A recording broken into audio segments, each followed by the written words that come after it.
Saúde mental com Luiz Carlos Aragão e Adriano Albuquerque Gomes. Bom dia, boa tarde, boa noite, vai depender do horário que você vai ver esse vídeo. Essa é mais uma conversa entre eu e o Luiz, né? O nosso tema aqui central é a saúde mental. E a nossa conversa de hoje é sobre uma questão muito importante, que é o princípio do prazer e o princípio da realidade, algo que nós convivemos diariamente, né?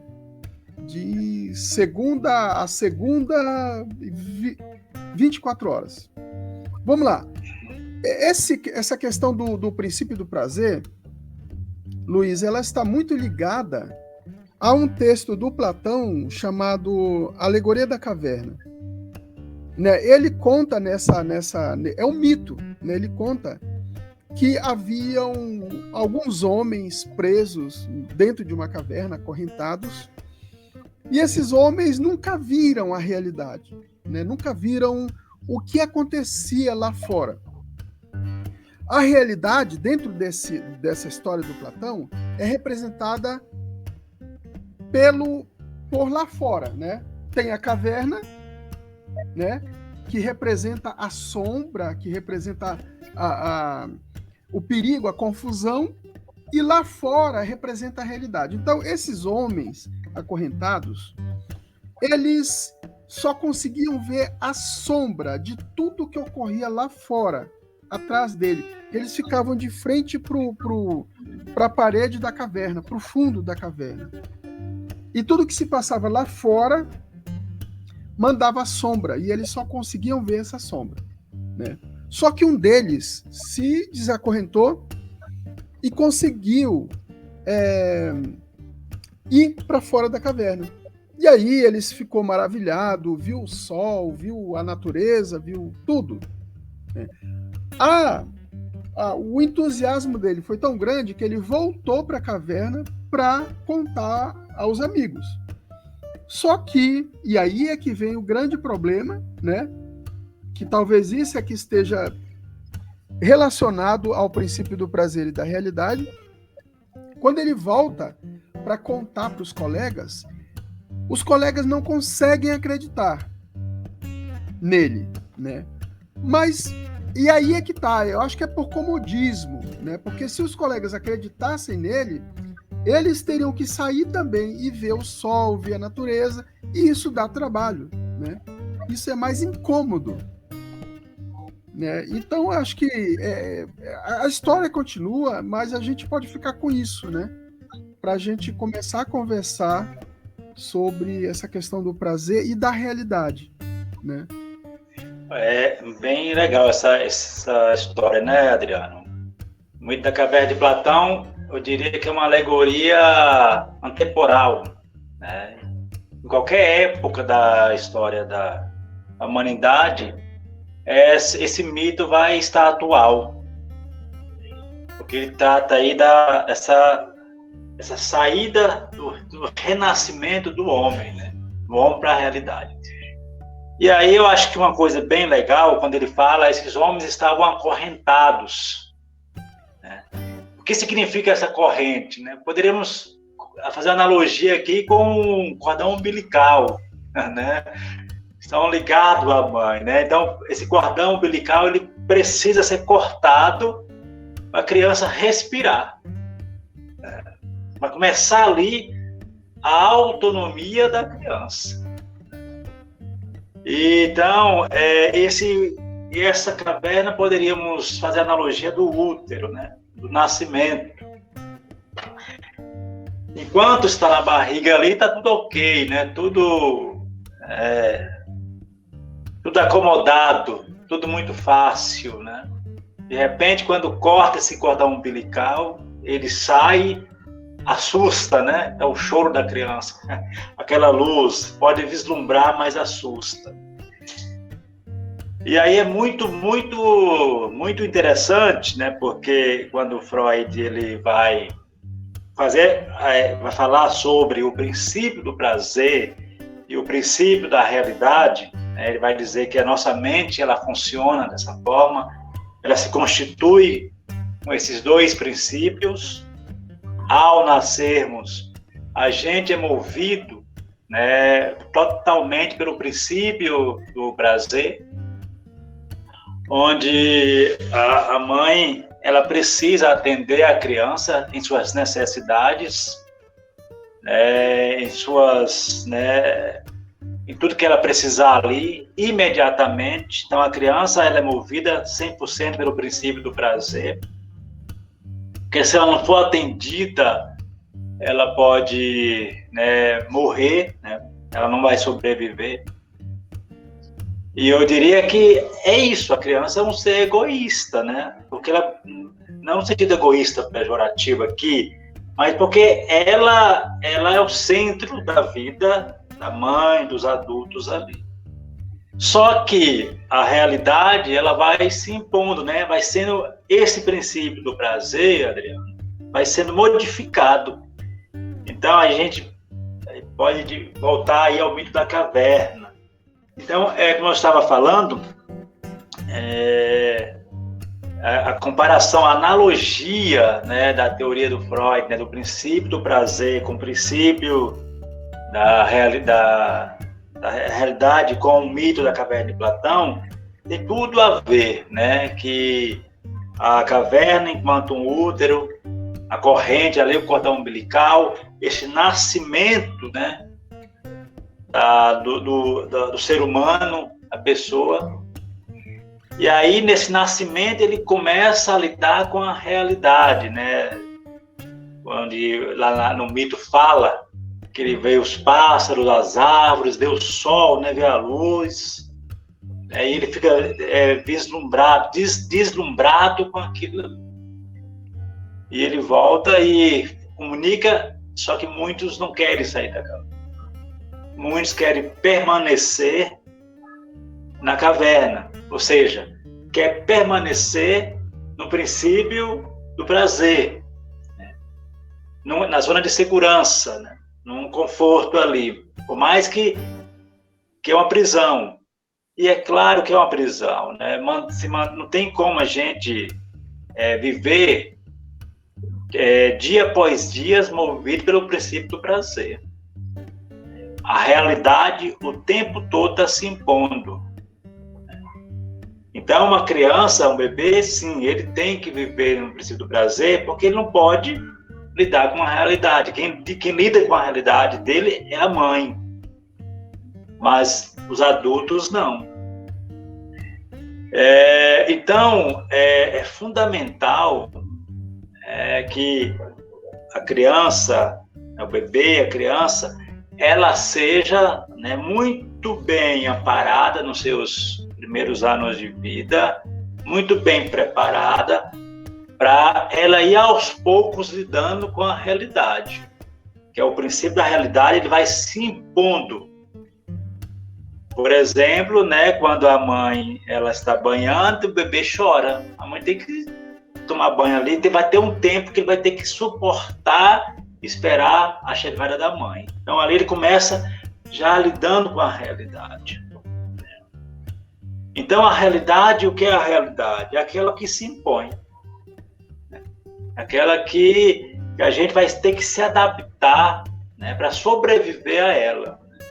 Então as pessoas que não conseguem se adaptar à realidade, elas se sucumbem. Elas não conseguem levar a sua vida adiante.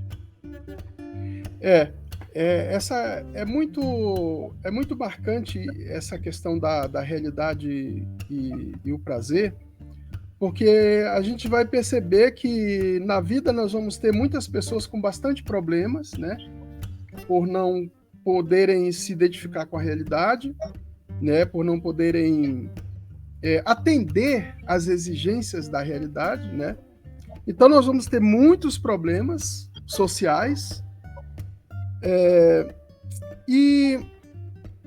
mas ao mesmo tempo, por outro lado, a própria vida das pessoas, como a gente percebe, a minha, a tua, enfim, de todo mundo, quase de todo mundo, na verdade, na maioria das pessoas, é uma combinação, né, do prazer e da realidade, né? Então, quando existe essa combinação, né, quando essa combinação ela se impõe, nem tanto para um lado e também nem tanto para o outro, quando isso acontece, é o que a gente chama de a vida na sua normalidade, né?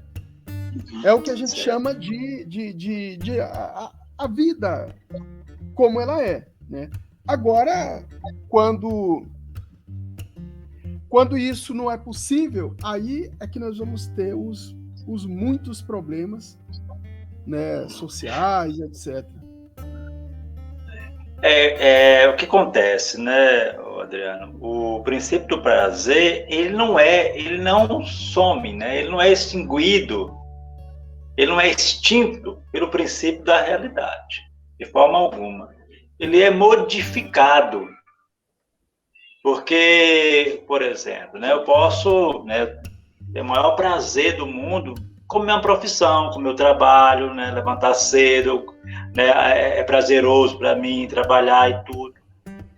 Mas tem dia que eu não estou muito afim, né, estou mais cansado, falo, nossa, queria ficar em casa hoje. Então, o prazer, ele continua ali, né? Só que eu tenho meus compromissos, tenho compromisso, né, com as pessoas que estão me esperando. Então, a realidade, né, eu atendo, né, o princípio da realidade, mas, no fundo, eu gostaria de atender o princípio do prazer, que era ficar deitado, ficar com a minha família, né? Então, você vai vendo que eu modifiquei esse princípio do prazer com a realidade. E aí sim, aí onde você fala que a normalidade seria isso, essa capacidade de você não deixar, né, que o princípio do prazer, né, e o Freud vai falar, é a nossa parte instintual, né, movida pelos nossos instintos. E aí, quando uma pessoa, por exemplo, vamos aqui falar sobre, né, a dependência química, né? Alguém que não consegue, está vendo, né, a sua vida sendo destruída, está vendo, né, a família se afastando dele, né, ou dela, e ele não consegue, né, não consegue atender ao princípio da realidade, que é cuidar da sua vida, cuidar da sua família, em nome do princípio do prazer. E é claro que aí estamos falando de dependência química, né? Que não é só ele querer simplesmente, ele vai ter que procurar ajuda, para que ele possa modificar esse princípio do prazer, porque sozinho ele não dá conta mais. Chega um grau que a pessoa não dá conta. E assim como outras dependências, onde a pessoa ela vai dando mais, vai atendendo mais ao princípio do prazer do que ao princípio da realidade. E aí é muito perigoso, né? Muito perigoso porque a realidade é o que nos faz sobreviver, nos adaptarmos a várias situações. Por exemplo, né, uma pessoa que está lá no bom emprego, um belo dia ela é demitida daquele emprego. E ali ela se vê perdida, né? Como é que ela vai pagar suas contas? Como é que ela vai sustentar a família dela? Então ela foi totalmente, ela se sente ali sem chão. E como é que ela vai fazer agora, né? Então, se ela não se adaptar a essa nova realidade, ela começa a se deprimir, começa a se revoltar, pode a partir daí, movida por essa angústia, esse desespero, né? A partir daí, sem saber lidar com essa realidade, sem se adaptar a essa realidade, que adaptar seria agora eu tenho que pensar como é que eu vou fazer para me sustentar e sustentar minha família, que é a procura do novo emprego, a insistência. A gente sabe que não é tão fácil, né? Falando de emprego hoje, é uma realidade, o grande desemprego é desesperador mesmo, mas é uma realidade que a gente não pode negar. Não pode negar. E como sobreviver a essa realidade? Porque diante desse desespero, é muito comum as pessoas buscarem ser atendidas, a sua parte mais instintual, que é onde entraria as drogas mais facilmente, né, a questão da bebida de forma excessiva. Então a gente tem que estar o tempo todo lidando com a realidade que ela é imposta a gente. Ela não pede permissão, ela não pede licença, né? Ela é imposta e cabe a gente adaptar. Luiz, eu estou pensando aqui o seguinte, ó. A realidade, ela é muito forte, né? Ela é muito forte, ela pode ser muita coisa.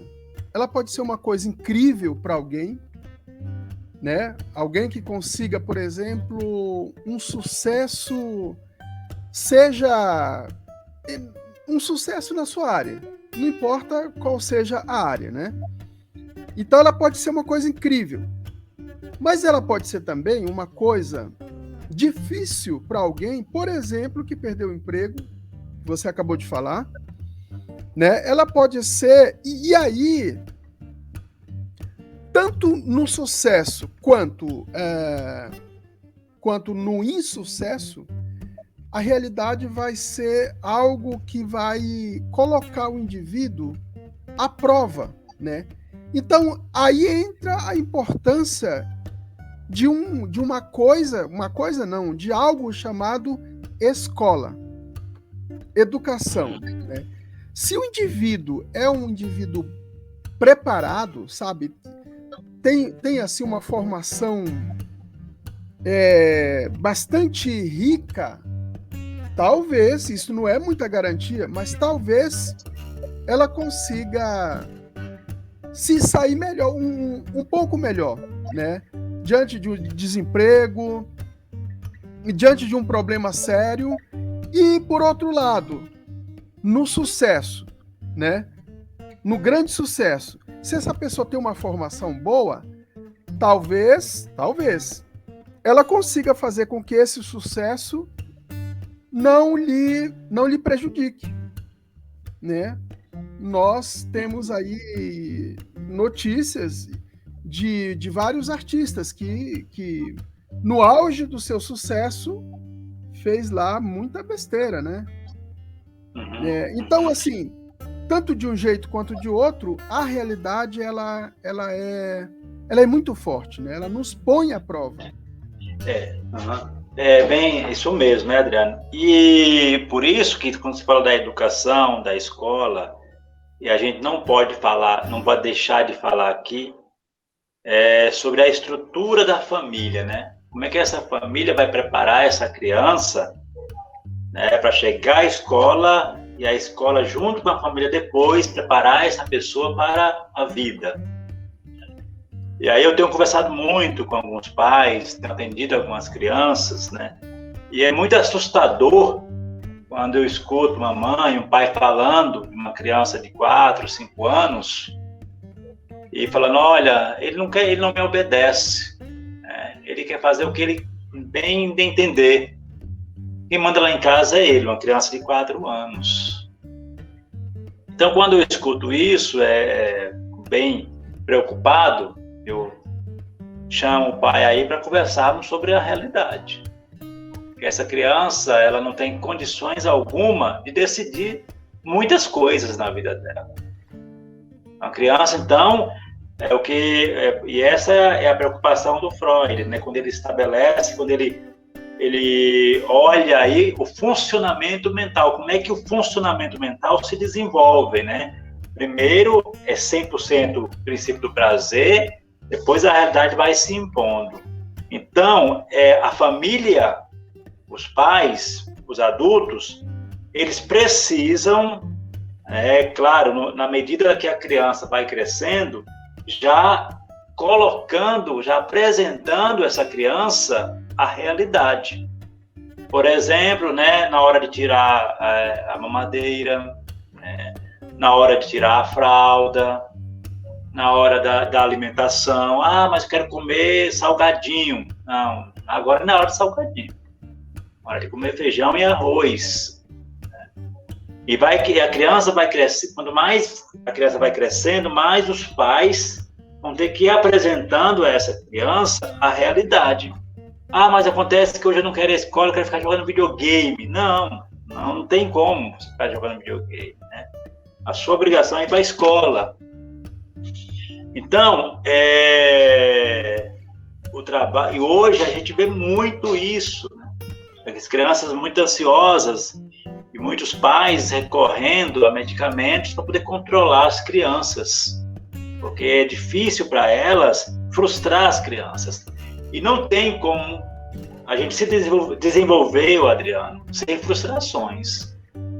Porque lá na frente, mesmo você estudado, né, boa formação, ou quando você chegar a um sucesso, né, e quando você passa por uma frustração, você vai ter que suportar essa frustração, lidar com essa frustração, para você ressignificá-la e continuar a sua vida. Porque se lá na base, né, a criança foi tratada como um reizinho, onde ela que mandava, onde ela que ditava as regras, onde ela ia dormindo quando ela bem quisesse, né, ela vai, primeiro, vai ser muito difícil ela passar na adolescência. Então, é muito comum, a primeira conflito na escola, o adolescente, ele entrar em crise de ansiedade, em pânico, e ficar meses sem ir à escola. Porque a estrutura mental dessa pessoa está muito fragilizada. Ela não foi sendo preparada para lidar com a realidade. Então, o papel da família, junto com a escola, é fundamental. Perfeito. Eu acho que nesse momento seria interessante a gente dar uma pausa para pedir para os nossos telespectadores, né, para as pessoas que nos ouvem, fazer comentário, né, acerca do que a gente está aqui debatendo. Façam perguntas, comentem, conte alguma história que você viveu, que você vivenciou. E na medida do possível, a gente vai olhar esses comentários, essas histórias, e a gente vai interagindo com vocês. Eu, Luiz, certo, pessoal? Então, e se puderem também, divulguem essa conversa, né? Transmitem para outras pessoas, certo? Porque é muito importante isso para o nosso projeto crescer, né? Cada vez mais. Não é mesmo, Luiz? Sim, com certeza. E é importante as pessoas comentarem aí, né? Até mesmo, né, Adriano, da sugestão de novos temas que gostariam que a gente conversasse aqui, né, tratasse aqui nesse espaço, né? E eu acho que é isso, falar um pouco sobre a história delas, né? E como é que elas estão vendo hoje a realidade, como é que elas estão lidando com a realidade hoje. Bom, Luiz, então a gente encerra por aqui, né? A gente agradece a todos e a todas que nos ouviram e pedindo mais uma vez para fazer perguntas, comentem, né? Divulguem o nosso trabalho, porque a gente precisa cada vez mais ter condições de melhorar esse espaço, esse trabalho, né? Talvez trazer convidados para o nosso bate-papo, né? Enfim, a gente tem muito ainda pela frente nesse nosso projeto. É isso mesmo, Adriano. E também eu quero falar aqui para o pessoal, né, que está vendo esse vídeo, que não tem outro caminho, né, para o sucesso, para a superação, se não lidar com a realidade. E, claro, né, e a realidade... movido pelo prazer, mas tendo consciência da realidade.